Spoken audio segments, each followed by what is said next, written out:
সাজাও হৃদয় তুমি বিশ্বাসে। তুমি যে সুখের ভাবনা, তোমাকে ছেড়ে যাব না কখনো যদি মরণ আসে।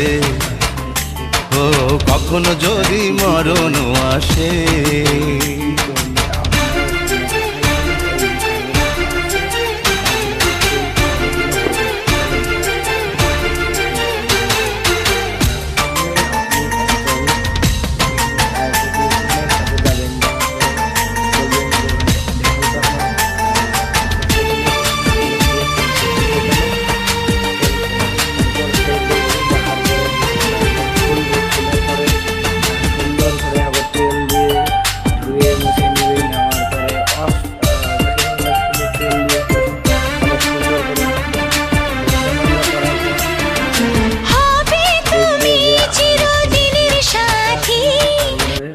যদি তেল বেশি খাওয়া মনে হয় তার কারণে যে পিনগুলো আছে সে পিনগুলো ওয়াশ করে দিবে।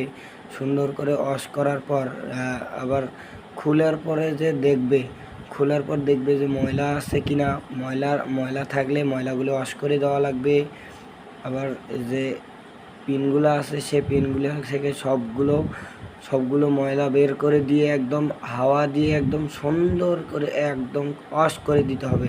যে দেখতে পাচ্ছেন বন্ধুরা যে এই যে কার্ডবোর্ডটা খোলা হলো, সেগুলোতে ময়লা ছিল অনেক।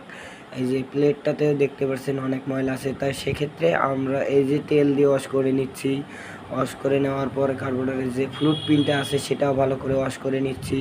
ওয়াশ করে নেওয়ার পর আমরা খুলে দেখবো যে আর কি সমস্যা আছে। যে তেল বেশি খায়, কাস্টমার বলতেছে যে দেখে তো ভাই আমার বাইকের কিছুদিন যাবত মানে অনেক বেশি তেল খাচ্ছে, সেক্ষেত্রে একটু দেখেন তো আমার তেল কমায় যায় কিনা। খোলার পরে দেখবেন যে ময়লা আছে। ময়লা থাকলে তাহলে এই যে কটন ব্যবহার করে যে তেল আসার জায়গাটা, যেটা দিয়ে তেল আসে ফ্লুট পিন দ্বারা অফ করা যায় আবার অন করা যায়, সেই জায়গাটা সুন্দর করে আগে কটন দিয়ে ওয়াশ করে নেবেন।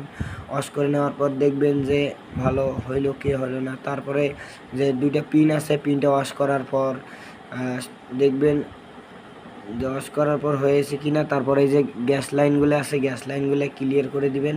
দেওয়ার পরে আবার সুন্দর করে আবার শেডিং করে দিবেন। দেওয়ার পরেও যদি আপনার তেল পড়া বন্ধ হয়ে যায় তাহলে তো আলহামদুলিল্লাহ ভালো হয়ে গেল।